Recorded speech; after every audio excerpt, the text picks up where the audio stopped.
بغلان ولایت کې د یو لوی سوداګریز مرکز د جوړېدو چارې په چټکۍ سره روانې دي.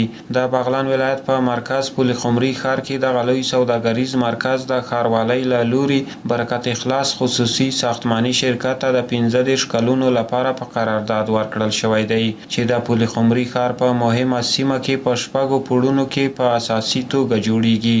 د بغلان والي له ټولو ملي پانګوالو وغوښتل چې په خپل هیواد کې د پانګونه وکړي، ځکه اوس مهال په هیواد کې سرتاسري امن ټینګ شوی او د لویو بنسټیزو پروژو د پلي کېدو ښه زمینه برابره شوې ده.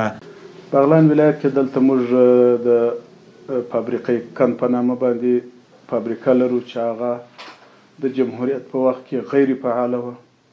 اوس الحمدلله د اسلامي امارت په کوښښونو سره هغه اوس فعاله ده، اوس دې ته جوړه ده چې تولیدات وکړي. البته اوس خام مواد تر اوسه نه دي ترتیب شوي ځکه تولیدات اوس نه لري، خو دې ته جوړه ده چې تولیدات وکړي.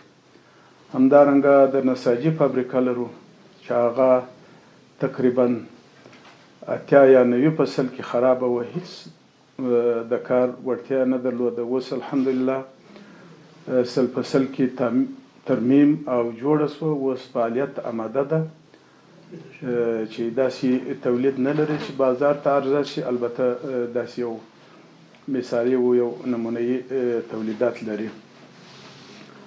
دلته موږ فابریکه د سیمنټ غوري په نامه باندې فابریکه لرو چې دلته د دې فعالیت ډیر کم و.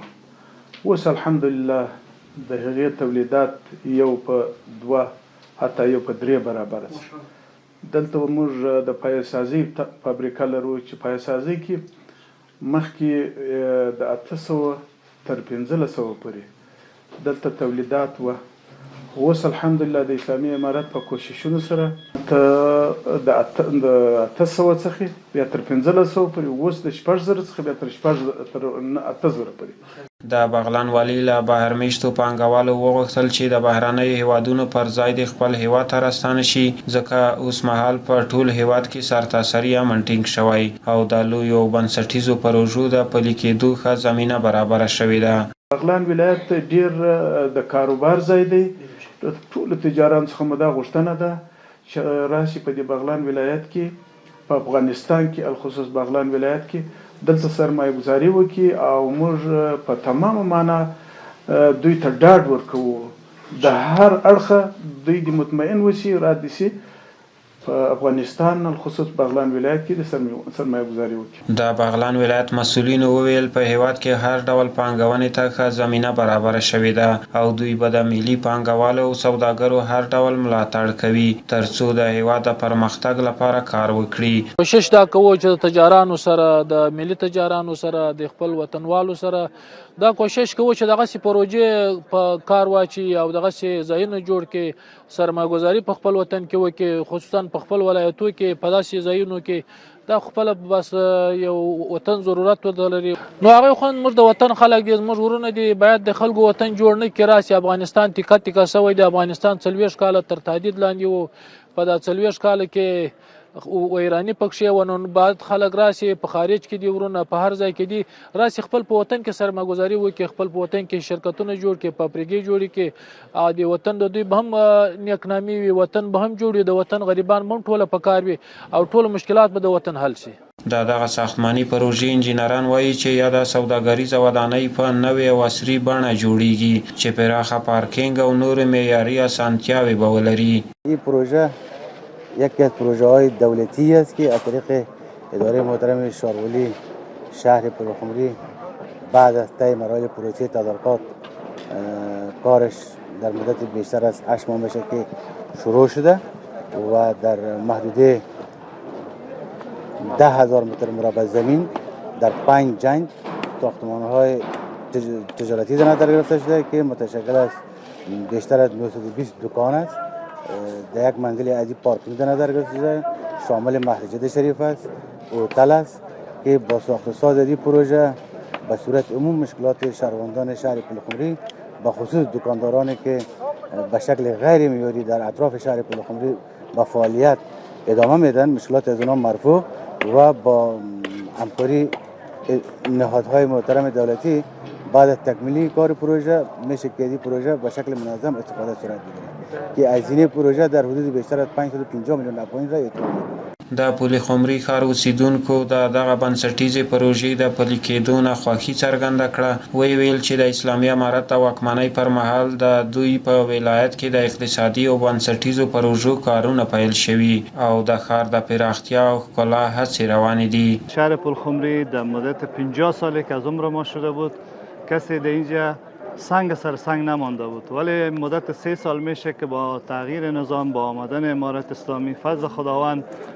پروژه در هر گوشه و کنار ولایت بغلان از سرکسازی شروع تا پروژه زیربنا، پروژه انکشافی همش فضل خدا شروع شده که مثالش میل از که شما میجا صحبت میکنین این پروژه تقریبا مدت 20 سال طول میکشید، جنجال بود، چالشات داشت، دعوا داشت، بالاخره مدت 1 سال میشه که پروژه به پایه اکمال رسیده که فضل خدا فعلا کار شما به تصویر کشیدین که تقریبا 50% کارش پیش رفته و ما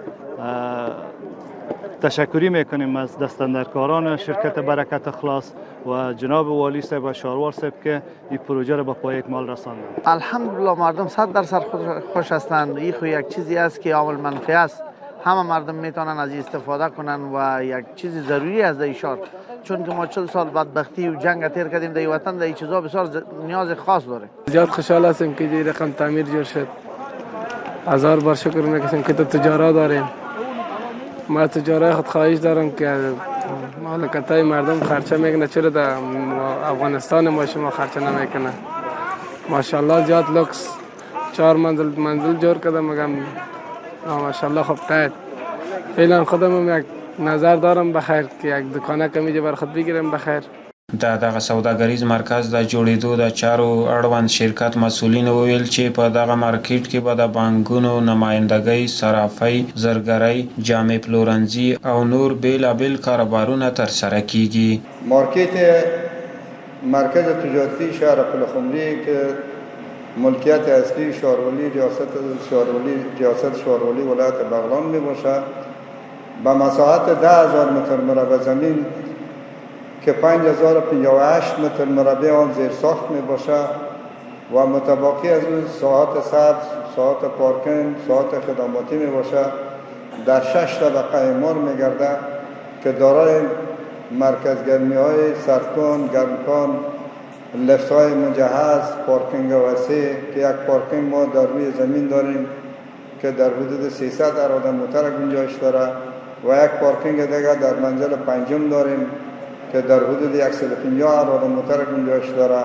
مسؤلینو همدارنګه وویل چې د میرمنو لپاره به هم په دغه سوداګریز مارکیټ کې ځانګړې څانګه ولري چې خرڅونکي او اخیستونکي به یې ټولې ښځینه وي. اگر امارت اسلامی هم نظر باشه و ریاست‌های ذی‌دخل به ما اجازه بده، در پلان طور است که یک گوشه از این مارکت یک مارکت زنانه بسازیم که حتی دکاندارشان طبقه مناسب باشه و مشتریشان. اگر امارت اسلامی نظر داشته باشه با ما همکاری بکنه، ما یک مارکت مجهز برای خانمایی که میتونن سرمایه گذاری کنن، میتونن شغل استثماری کنن، میتونن در اونجا یک برنامه تجارتی رو برای بیاندازن، یک رزق روزی حلال برایشان به دست بیاید.